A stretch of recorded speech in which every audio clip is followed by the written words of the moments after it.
This podcast, brought to you by Anchor, is currently non-profit making and is based on the second edition coursebook on international history from 1870 to 1945 for Cambridge International AS Level History.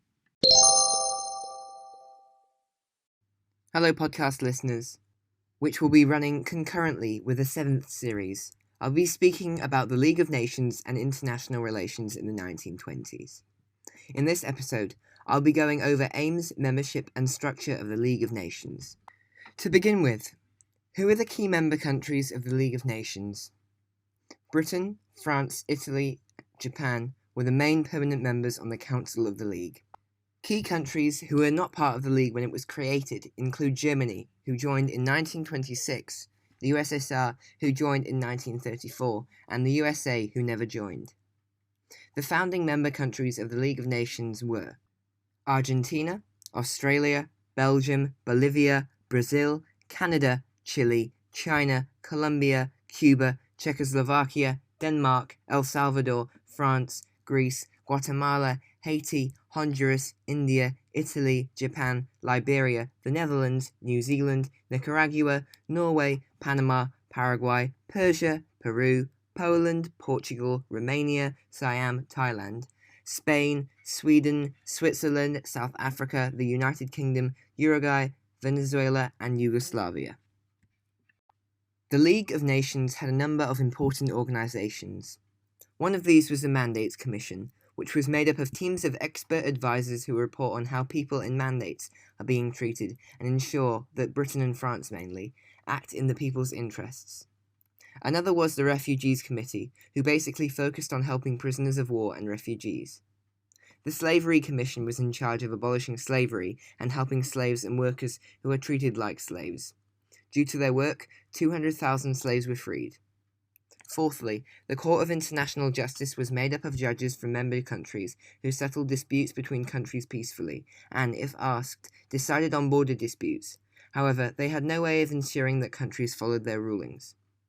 The Health Committee brought experts together to collect health statistics, spread new ideas, and deal with dangerous diseases and educate people on health and sanitation. The International Labour Organization, also known as the ILO, helped to improve the conditions of the working people by speaking to employers, governments, and workers' representatives. Now, possibly the most important organizations of the League. Firstly, the Council consisted of the permanent members, UK, France, Italy, and Japan, who had the power of veto, and temporary members who were elected by the Assembly for 3-year periods. They met about 5 times each year or in an emergency with the aim of resolving issues peacefully. Secondly, the Assembly. Representatives of each country met annually in Switzerland to recommend actions for the Council to take, such as admitting new members or agreeing the budget. Finally, the Secretariat carried out day-to-day work, such as agenda preparation for the organizations, publishing reports on successes and events, and dealing with vital routine matters. It was based in Geneva, as Switzerland was generally a peaceful and neutral country, and was directed by a Secretary General. Finally, on to administering the post-war peace settlements. To administer the post-war peace settlements, the League had a number of jobs. Firstly, arranging plebiscites. An example of this is the Saar Valley, which was to be administered by the League of Nations for 15 years, and then a vote would be held. In 1935, the Saar region voted, through the plebiscite, to return to Germany rather than France. Another job of the League was organizing mandates, which was done as part of the Mandates Commission. This was outlined in Article 22 of the Covenant, and was in relation to the colonies which were taken away from the defeated colonial powers in World War I.